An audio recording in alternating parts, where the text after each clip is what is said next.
If you've been to the pasta aisle lately, you've definitely seen how many options there are. Long gone are the days when there were just a couple of shapes to choose from.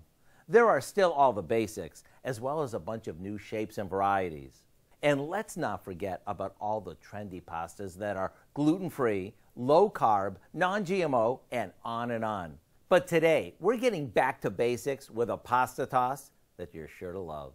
We start by melting some butter in a small skillet, along with a good amount of olive oil, garlic, basil, oregano, salt, and crushed red pepper.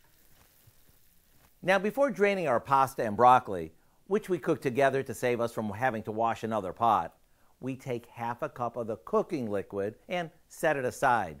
Then we drain the rest of it like we usually do. We put it in a bowl and toss it with the cooking water that we reserved, along with the flavor-packed butter sauce. To give it even more flavor, we add cut-up pepperoni and some Parmesan cheese. Doesn't this look amazing? You could even hearty it up with some cooked chicken or shrimp. To get the recipe for our shells and broccoli, all you have to do is visit our website. It's the kind of dish that's perfect when you just don't know what you feel like making for dinner.